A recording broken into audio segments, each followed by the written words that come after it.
लोकसभा चुनाव जैसे जैसे नजदीक आ रहा है, राजनीतिक पार्टियों का जोर घटाव का काम भी काफी तेजी से चल रहा है। एनडीए का कुनबा भी लगातार मजबूत होता जा रहा है। जेडीयू के एनडीए में आने के बाद सूत्रों के हवाले से अब ये खबर है कि टीडीपी बीजेपी के साथ यानी एनडीए का हिस्सा बनने की तैयारी में है। आज शाम टीडीपी प्रमुख चंद्रबाबू नायडू दिल्ली आ रहे हैं। हालांकि अभी तक वक्त तय नहीं है, लेकिन ये माना जा रहा है कि आज उनकी बैठक गृह मंत्री अमित शाह और बीजेपी के राष्ट्रीय अध्यक्ष जेपी नड्डा से होगी। दरअसल आंध्र प्रदेश में 25 लोकसभा की सीटें हैं। बीजेपी ने 10 लोकसभा की सीट आंध्र प्रदेश से डिमांड की है। हालांकि ये थोड़ा मुश्किल है, 10 सीटें बीजेपी को टीडीपी दे पाएगी, ये थोड़ा मुश्किल है। लेकिन हाँ, राजनीति के इस दौर में जैसे जैसे चुनाव नजदीक आ रहा है, एनडीए का कुनबा मजबूत होने की संभावना बढ़ती जा रही है। और अब एक तरह से ये तय है कि आज की बैठक के बाद आने वाले कुछ दिनों में टीडीपी एनडीए में फिर से वापस आएगा, इसका ऐलान होने की पूरी संभावना दिख रही है। कुमार गौरव, न्यूज़ 24 दिल्ली। आरएलडी अध्यक्ष जयंत चौधरी की बीजेपी में जाने की अटकलें तेज। दरअसल सियासी गलियारों में इस बात की हलचल तेज है कि जयंत चौधरी जल्द ही भाजपा के साथ गठबंधन कर सकते हैं। समाजवादी पार्टी से मिली सीटों के बाद सपा और लोकदल के बीच असंतोष की स्थिति बनी हुई है। सपा ने लोकदल को 7 सीटें दी थी, जिसमें ये कहा जा रहा है कि कई सीटों पर सपा के उम्मीदवार लोकदल के सिंबल पर चुनाव लड़ेंगे। कहा यह भी जा रहा है कि मेरठ, मुजफ्फरनगर, कैराना और बिजनौर की सीटों को लेकर तालमेल नहीं बना है। इस वजह से अंदर खाने बीजेपी और जयंत चौधरी की मुलाकात का दावा भी किया जा रहा है। हालांकि लोकदल की तरफ से इस मामले पर बयान देने से बचा जा रहा है। वहीं सपा अध्यक्ष अखिलेश यादव ने साफ किया है कि जयंत चौधरी पढ़े लिखे हैं और समझदार हैं। वो किसानों की लड़ाई को कमजोर नहीं होने देंगे। कैमरा पर्सन धर्मेंद्र साहू के साथ मनोज पांडे, लखनऊ न्यूज़ 24। नीतीश कुमार ने बीजेपी के साथ नई सरकार एक बार फिर से बना ली है और सरकार बनने के बाद एक बार फिर से बिहार की राजनीति में पोस्टर वार शुरू हो चुका है। इस वक्त आप मेरे पीछे देख सकते हैं, यह बड़ा सा बैनर और पोस्टर लगाया गया है। इसमें साफ तौर पर जो तेजस्वी यादव यानी महागठबंधन सरकार के 17 महीने और नीतीश कुमार के 17 सालों का तुलना इस पोस्टर के जरिए किया गया है। और साफ तौर पर यह बताने की कोशिश की गई है कि 17 साल जो नीतीश कुमार बीजेपी के साथ सरकार उन्होंने चलाया था और जो 17 महीने तेजस्वी यादव के साथ उन्होंने सरकार चलाई है, उसमें जमीन आसमान का फर्क है। यानी 17 महीने में ऐसे कई कार्य हुए हैं जो 17 सालों में नहीं हुआ है। दोनों में तुलना की गई है और साफ तौर पर यह बताने की कोशिश की गई है कि तेजस्वी यादव के साथ जो 17 महीने की सरकार थी, उन्होंने वो कर दिखाया जो 17 सालों में नहीं हुआ था। कैमरामैन सनी के साथ सौरभ कुमार, पटना, न्यूज़ 24।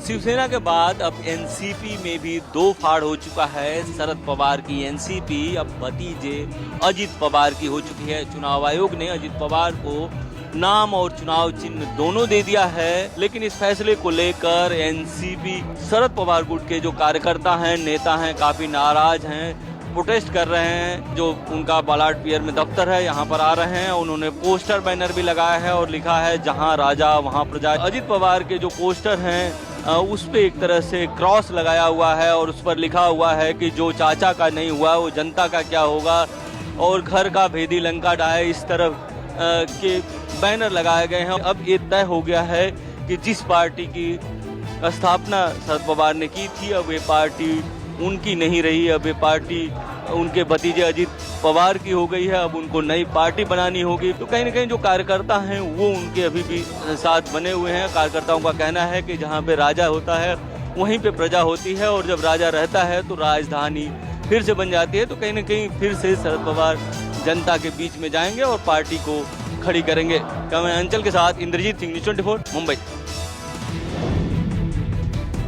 एनसीपी यानी राष्ट्रवादी कांग्रेस पार्टी, ये पार्टी और चुनाव चिन्ह और दोनों अजित पवार के हाथों में जा चुका है। ऐसे में अब शरद पवार इस फैसले को सुप्रीम कोर्ट में चैलेंज करेंगे। इलेक्शन कमीशन ने शरद पवार को आज दोपहर 3 बजे का समय दिया है। ऐसे में पार्टी का नाम और चुनाव चिन्ह ये दोनों वहां पर इलेक्शन कमीशन में सबमिट करना है। सूत्रों के मुताबिक शरद पवार की पार्टी का नाम राष्ट्रवादी कांग्रेस पार्टी शरद पवार होगा और चुनाव चिन्ह यहाँ पर उगता हुआ सूरज हो सकता है। आज दिल्ली में शरद पवार के घर पर एनसीपी के नेता जितेंद्र आव्हाड और सांसद वंदना चव्हाण पहुंची और लंबी बातचीत भी वहां पर हुई है। आपको बता दें कि शरद पवार इससे पहले 5 चुनाव चिन्ह पर लड़ चुके हैं। इसमें बैल की जोड़ी, दूसरा गाय और बछड़ा, तीसरा चरखा, चौथा हाथ का पंजा, पांचवी घड़ी। अब छठा चुनाव चिन्ह आता है तो उसके लिए भी शरद पवार तैयार है, क्योंकि शरद पवार ने पहले कह चुके हैं कि अगर चुनाव चिन्ह जाता है तो जाए, हम नए चुनाव चिन्ह के साथ लोगों के बीच में जाएंगे। कैमरामैन दिलीप अवेरे के साथ विनोद जगदाले, न्यूज़ 24 मुंबई। उत्तर प्रदेश में शुरू होने जा रही राहुल गांधी की भारत जोड़ो न्याय यात्रा में समाजवादी पार्टी के मुखिया अखिलेश यादव भी शामिल होंगे। अखिलेश यादव अमेठी और रायबरेली में कांग्रेस की इस यात्रा में राहुल गांधी के साथ कदम ताल करते नजर आएंगे। राहुल गांधी की भारत जोड़ो न्याय यात्रा 16 फरवरी को चंदौली के रास्ते उत्तर प्रदेश में दाखिल होगी। पूर्वांचल से लेकर अवध और पश्चिमी उत्तर प्रदेश तक चलने वाली इस यात्रा में अमेठी और रायबरेली भी एक पड़ाव होगा।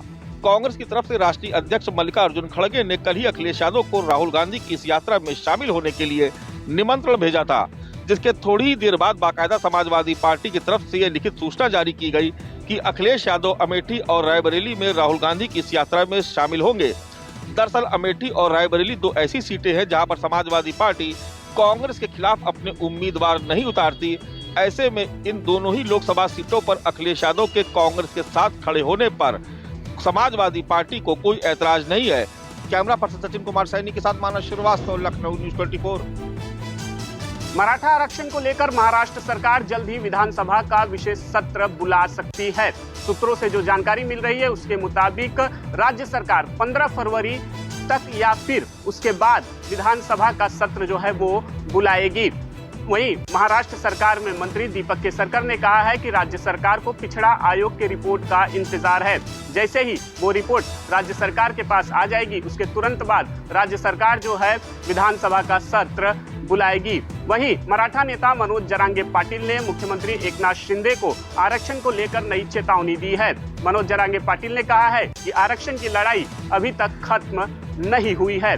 अगर सरकार पिछले महीने जो अधिसूचना जारी की थी सगे संबंधियों को लेकर उसे लागू करने में विफल होती है तो आरक्षण की लड़ाई जो है आगे भी लड़ी जाएगी। ओबीसी से जुड़े एक संगठन ने इस अधिसूचना को जो है बॉम्बे हाईकोर्ट में चुनौती दी है, जिस पर 20 फरवरी को सुनवाई होगी। कैमरामैन संजय यादव के साथ राहुल पांडे, न्यूज़ 24 मुंबई।